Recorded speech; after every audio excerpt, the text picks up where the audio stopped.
नमस्कार दर्शक बंधु आज हूँ 28 डिसेम्बर 2025। चलतु देखने आज सकाळ किसी गुरुत्वपूर्ण खबर।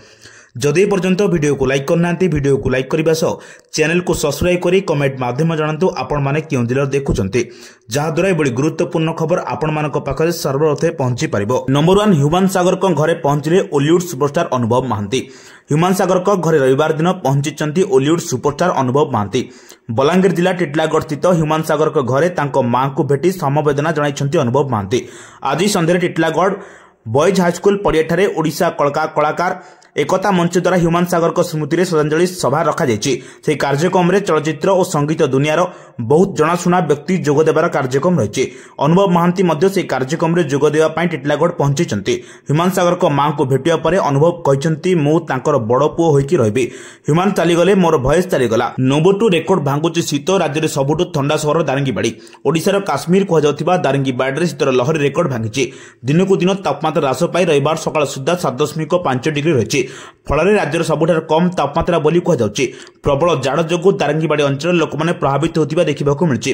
रविवार छुट्टी दिन रही विभिन्न पर्यटन क्षेत्र विशेषकर डुलुरी पाइन बण समेत कॉफी बगीचा हेलिफ पार्क किशुबाड़ी जलप्रपात मीडिया बुंदा जलप्रपात लवर्स पॉइंट आदि प्रबल भिड़ जमाई।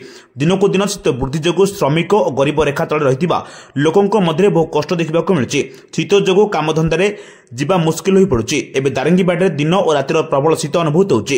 एपरिकी पानी रे हाथ देवा मध्य कष्टकर हो पड़ुछि। नंबर 3 मुख्यमंत्री रेशम विकास को योजना को अनुमोदन करिसेंति।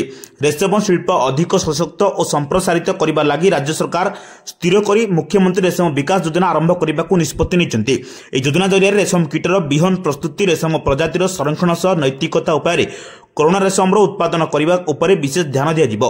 रेशम चाषी मानक आवश्यक प्रोत्साहन कार्यकारी मूलधन सहायता प्रदान एवं समवाय समिति जरिया रेशम उत्पादन बजारीकरण कर उचित मूल्य जोगाई देवा लगी ठीक वातावरण सृष्टि सह अभावी बिक्री चाषी को सुरक्षा प्रदान कर सहायक कर योजना माध्यम आसंता 5 वर्ष में समुदाय 264 कोटी टंका व्यय अटकल धार्य कर। नंबर 4 नियुक्ति हे ओडिया शिक्षक। गणशिक्षा विभाग बड़ सूचना।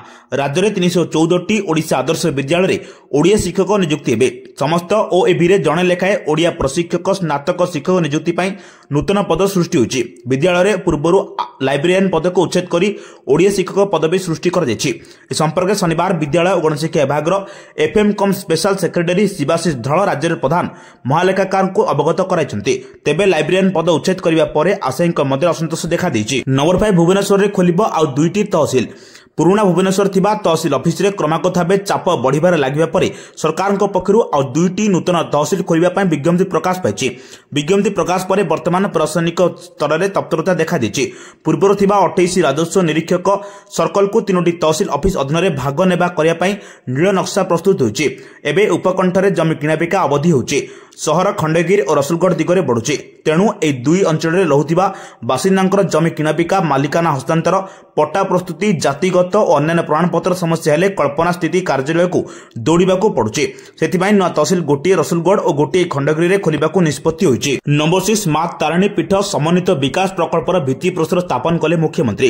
केन्दुझर जिला गस्त करिसेंति मुख्यमंत्री मोहन माझी। स्वतंत्र हेलिकॉप्टर रे भुवनेश्वर आसी घटगाँ रे पहुंचिया परे एक विराट शोभायात्रा रे मां तारिणी पीठ को जाई सेठारे मां को दर्शन करी पूजार्चना करिसेंति। मां तारिणी पीठर विकास पई 300 कोटी रु ऊर्ध्व टंका व्यय निर्माण हेबाकु थिबा मां तारिणी परिक्रमा समन्वित प्रकल्पर भित्तिप्रस्तर स्थापन करिसेंति मुख्यमंत्री। एथिरे पाखापाखि 60 एकर अंचल विकास करा जिवो। मां तारिणी पीठर विकास पई शिलान्यास परे घटगाँ मिनी स्टाडियम परिसर में मुख्यमंत्री मोहन चरण माझी उपस्थित जनसाधारण को उद्बोधन दैछन्ति। नंबर 7 पुरी रे ग्लोबल एनर्जी लीडर्स समिति 2025 उद्घाटित होइछि। 2036 सुधा जीवाश्म इंधन शक्ति उत्पादन और व्यवहार कमाई आम राज्य सबुज शक्ति राज्य भावे उभा हेबो बोली पुरी रे आयोजित विश्व शक्ति नेता सम्मेलन 2025 को उद्घाटन करी मुख्यमंत्री मोहन चरण माझी कहते। मुख्यमंत्री कहते जे शक्ति क्षेत्र में ओडिशा निजर भविष्य पीढ़ी उपर विनियोग करुचे। 2014 पूर्व सारा देश में घरोई ग्राहक और शिल्प को निरंतर विद्युत जोगाण एक चैलेंज थिला। घरोई चाहिदा पूर्ण करने विद्युत उत्पादन यथेष्ट नथिला। ग्रामांचल में घंटा घंटा धरी विद्युत विभ्राट जनसाधारण अघटना घटुला। विद्युत उत्पादन ह्रास देश में शिल्प और वाणिज्य को प्रभावित करुला। नंबर 8 दिल्ली पुणी अणनिश्वासी दिल्ली में एक्यूआई अति खराब श्रेणी रही जहां गतकाली तुलन अधिक थिला। खराब वायुमान सांगक दिल्ली में प्रबल शीत लहरी जारी रही दिल्ली बासिंदा संकट बढ़ी जाइए। आईएमडी शुक्रवार सूचना देते डिसेम्बर 5 तारिख तथा शुक्रवार होउची दिल्ली चलित वर्षर सबुठ शीत डिसेम्बर। दिल्ली में शुक्रवार पारद 5.6 डिग्री सेल्सियस थिला। सीपीसीडी तथ्य अनुसार दिल्ली में 39 मॉनिटरिंग स्टेशन मध्य 35 स्टेशन रिडिंग दर्शाऊँ वायुर मान अति खराब श्रेणी रही। अन्य 4टी मॉनिटरिंग स्टेशन रे वायुर मान खराब रही। नंबर 9 पुस्तक मेला बुलिले मुख्यमंत्री मोहन चरण माझी भुवनेश्वर स्थित प्रदर्शनी पड़िया आयोजित 7म राज्यस्तरीय पुस्तक महोत्सव उद्घाटन कार्यक्रम में जोग देइछन्ति। उद्घाटन पर पुस्तक मेला बुली देखिथिले मुख्यमंत्री मोहन चरण माझी। यह अवसर में उच्च शिक्षा ओडिया भाषा संस्कृति मंत्री सूर्यवंशी सूरज विधायक बाबू सिंह एवं विशिष्ट लेखिका प्रतिभा राय प्रमुख उपस्थित रही। नंबर 10 कोणार्क पथ उत्सव जोगदेले शताधिक कलाकार। सामाजिक अनुष्ठान विकास कोणार्क पथ उत्सव कमिटी और यूबी फूड सहयोग शनिवार संध्यारे कोणार्क पथ उत्सव आयोजित हो जाइए।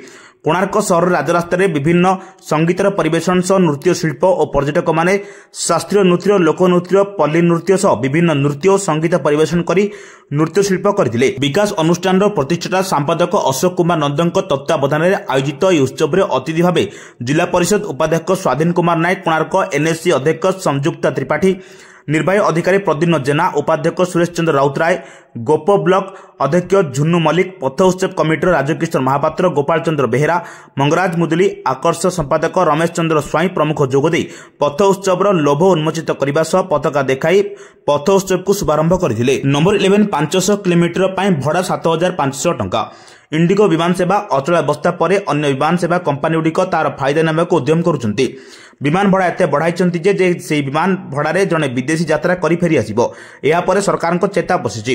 केंद्र विमान चलाचल मंत्रालय एक बड़ पदक्षेप नहीं घरोई इकोनॉमिक क्लास विमान भड़ारे एक सर्वोच्च सीमा लागू करिसन्ति। यात्री सुरक्षा सुनिश्चित करने और अत्यधिक भड़ा आदाय रखिबा पई ए निष्पत्ति नै जायछि। यह डिसेम्बर 6 2025 रु तुरंत कार्यकारी होइछि। सरकार को धार्य भड़ा अनुसार सर्वाधिक 500 किलोमीटर दूरत्व पर विमान भाड़ा सर्वाधिक 7500 टंका रही पारिबो। सेपरि 500 रु 1000 किलोमीटर दूरता सर्वाधिक 12000 टंका रहिबो। नंबर 12 डिसेम्बर 8 एवं 9 रे 12 बैटरे भारत एवं दक्षिण अफ्रिका मध्य T20 मैच में ट्राफिक कटकणा लागू होइछि। यह दृष्टि रखी यात्री माने अनुरोध कर यात्रा योजना करंतु एवं ट्राफिक कर्मचारी निर्देश पालन करंतु। खेलाड़ी अधिकारी मानक सुरक्षा चिंता को दृष्टि रखी एवं साधारण जनता स्वार्थ में ट्राफिक मुक्त प्रभाव को उन्नत भाव में नियंत्रण करने ओडिशा सहरांचल पुलिस आईन 2003 धारा 28 अनुसार प्रदान कर क्षमता बलवत्तर रहिबो। नंबर 13 20 जनवरी 2026 अनुष्ठित हेबो OSSTT 2025 परीक्षा। ओडिशा माध्यमिक स्कूल शिक्षक योग्यता परीक्षा 2025 जनवरी 20 2026 अनुष्ठित हो माध्यमिक शिक्षा बोर्ड बीएससी आज एक विज्ञप्ति सूचना दी। विज्ञप्ति अनुसार OSSTT 2025 दुईटी सिटिंग अनुष्ठित हो। पेपर 1 में प्रथम सिटिंग सकाळ 9 ରୁ 11:30 मध्य अनुष्ठित हो। पेपर 2 पर परीक्षा अपराह्न 2 ରୁ 4:30 पर्यंत अनुष्ठित हो। आग्रही एवं योग्य प्रार्थी माने आज डिसेम्बर 17 पर्यंत OSSTT 2025 पंजीकरण करेंगे। प्रार्थी माने जनवरी 10 2026 ऑफिशियल पोर्टाल रे लॉगिन कर एडमिट कार्ड डाउनलोड करेंगे। परीक्षा संबंधी अधिक अपडेट पाई नियमित भाव में ऑफिशियल वेबसाइट जांच करने को बोर्ड प्रार्थी मान को परामर्श दिया। नंबर 14 कलिंग घाटी में परीक्षामूलक भाव लगिला सतर्क घंटी। शीत दिने घाटी गुड़िक सड़क दुर्घटना चिंतार कारण पलटि। यह ह्रास करने राज्य परिवहन प्राधिकरण परीक्षामूलक भाव कंधमाल जिला कलिंग घाटी में सतर्क घंटीर पदक्षेप नहीं। आईआईटी भुवनेश्वर सहभागितार घाटीर उभय पार्श्व में साइरन लग शीत दिने कुहुड़ी और पिकनिक जोगु दुर्घटना संख्या बढ़ी थाए। यह रोकने वाणिज्य परिवहन विभाग विभिन्न पदक्षेप नहीं। 4 मासीय सड़क सुरक्षा पदक्षेप जो सचेतनता एवं एनफोर्समेंट सह राति ड्राइवर को सतेज रखा चा बंटन व्यवस्था होती। तेज घाटी में दुर्घटना रोकने वैषयिक ज्ञान कौशल सहायता नहीं। नंबर 15 12 बैटरी मैच क्रिकेट प्रेमी स्वतंत्र बस डिसेम्बर 9 तारिख में होगा भारत बनाम दक्षिण अफ्रिका T20 अंतर्राष्ट्रीय क्रिकेट मैच। कटक बारपाटी स्टाडियम रे होबाक क्रिकेट मैच को नहीं रही प्रत्येक मन में उत्साह। यह लक्ष्य कर क्रूड पक्षर चलाचल हो स्वतंत्र बस सेवा। एकाधिक स्थान चलाचल होगा शटल बस सेवा निर्दिष्ट स्थान आरंभ हो कटक बारपाटी स्टाडियम जाई गड़ब। कटक रेल स्टेशन CNBT एवं बारपाटी स्टाडियम अंचल में जनगहलीर वास्तव परिस्थिति को आधार कर बस चलाचल व्यवस्था हो। मैच पूर्व अपराह्न 4 कटक रेल स्टेशन शटल सेवा आरंभ हो। मैच शेष पर ट्राफिक प्रभाव को ध्यान रखी बारपाटी स्टाडियम शटल बस सेवा जारी रहिबो। एइबळी गुरुत्वपूर्ण खबर पाइबा पे आम चैनल से जोड़ी रहंतु। जदि पर्यंत वीडियो को लाइक करना वीडियो को लाइक करबा सो चैनल को सब्सक्राइब करी कमेंट माध्यम जणांतु आपण माने केउ जिल्ला देखुचंती, जहा द्वारा एभली गुरुत्वपूर्ण खबर आपण मानक पाखरे सर्वप्रथमे पहुंची परिबो। ब्यूरो रिपोर्ट, सावधान ओडिशा।